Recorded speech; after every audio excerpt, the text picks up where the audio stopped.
Welcome to our channel learn something new. इसमें आज हम लोग बताने वाले हैं आपको effect of oxidation reaction in every day life, यानी कि ऑक्सीडेशन रिएक्शन जो है वो हमारे एवरी डे लाइफ में कैसा इफेक्ट पड़ता है उससे।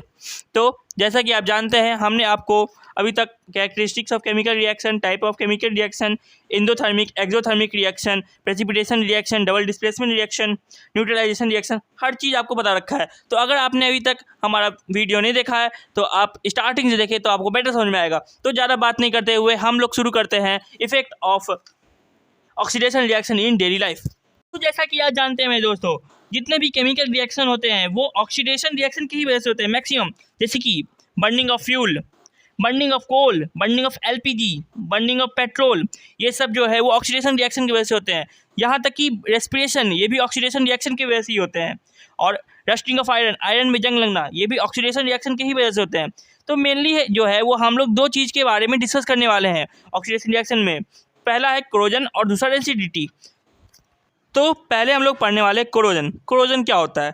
तो कोरोजन होता है किसी भी एक मेटल में धीरे धीरे डिस्ट्रक्शन हो जाए एयर या ऑक्सीजन के प्रेजेंस में, और उसके इफेक्ट से कोई चीज़ जो है वो ख़राब हो जाए, तो उसको जो है वो हम लोग कोरोजन बोलते हैं। जैसे कि rusting of iron, rusting of iron जो है वो कोरोजन ही होता है। आयरन के आउटर सरफेस पे जो है वो एयर या ऑक्सीजन के वजह से रिएक्ट करके फेरिक ऑक्साइड का एक लेयर बना देता है Fe2O3, और आयरन को जो है वो ख़राब कर देता है। आयरन के सरफेस पे वो होता है और वो ख़राब कर देता है, जैसे उसी को हम लोग कोरोजन बोलते हैं। जैसे कि कॉपर में देखते हैं आप लोग, कॉपर टेनिस्टाइज हो जाता है। सिल्वर में देखते हैं एक ग्रीनिश कोटिंग हो जाता है सिल्वर में।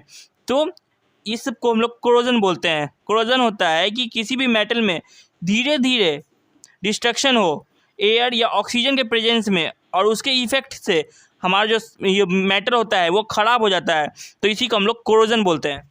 तो हम लोग आप देखने वाले हैं how can corrosion be prevented. Corrosion को जो है वो हम लोग बहुत तरह से प्रिवेंट कर सकते हैं। जैसे कि हम लोग जो है वो किसी भी मेटल के सरफेस पे पेंट करके, या ऑयल लगा के, या ग्रीस लगा के, या वैनिश लगा के, इस सब से भी हम लोग जो है वो कोरोजन को प्रिवेंट कर सकते हैं। कोरोजन को प्रिवेंट करने का जैसा कि आपने क्लास 8 में भी पढ़ा होगा, गैल्वेनाइजेशन।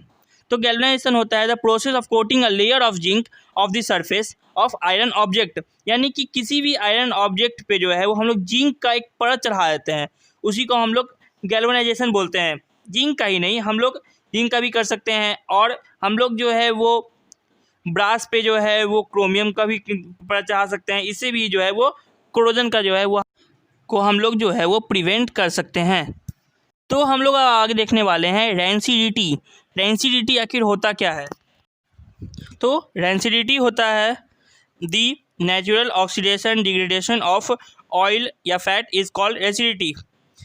मतलब कि जैसे कि हम लोग देखते हैं कि हमने जैसे कि आज खाना बनाया, और 1 या 2 दिन के बाद जो है वो खाना ख़राब हो जाता है, स्मेल देने लगता है।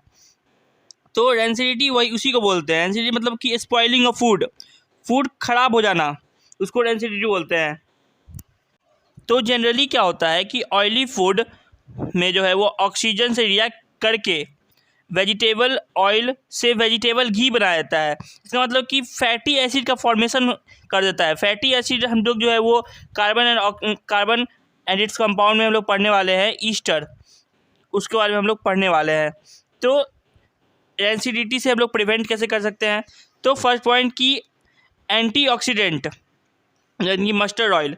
तो जैसे कि हम लोग देखते हैं कि जब हम लोग अचार बनाते हैं तो अचार में क्या करते हैं, हम लोग उसको धूप में सुखाते हैं, फिर उसमें मस्टर्ड ऑयल डालते हैं, जिससे कि हमारा अचार अच्छा बनता है और ज़्यादा दिन तक ख़राब नहीं होता है। तो हम लोग मस्टर्ड ऑयल यूज करते हैं इसमें फूड को स्पॉइल होने से बचाने के लिए, ज़्यादा समय तक टिकाने के लिए फूड को। तो उसी को हम लोग बोलते हैं रैंसिडिटी। तो जैसा कि आप लोग ख़रीदते हैं लेज़ या कुरकुरे खरीदते हैं, तो उसमें आप लोग देखते होंगे कि वो एयर उसमें अंदर भरा होता है, तो वो एयर ऑक्सीजन नहीं होता है, वो नाइट्रोजन होता है। हम लोग नाइट्रोजन गैस का यूज करते हैं, क्योंकि उससे क्या होता है कि खाना जो है वो बहुत ज़्यादा दिन तक टिका हुआ रहता है, ज़्यादा दिन तक ख़राब नहीं होता है। तो बस यही होता है रैंसिडिटी। हमारा चैप्टर जो है वो अप्रॉक्स पूरा ख़त्म हो गया है। अगर कोई टॉपिक बचा हुआ है तो आप कमेंट बॉक्स पे कमेंट कीजिए, तो हम उससे रिलेटेड भी बताएंगे आपको। तो बस इतना ही, ये चैप्टर, पहला चैप्टर हमारा कंप्लीट हो गया है। अब हमारा नेक्स्ट चैप्टर है एसिड, बेस एंड साल्ट। तब तक के लिए बाय बाय, पढ़ते रहिए। हम लोग देखेंगे अगले एपिसोड में।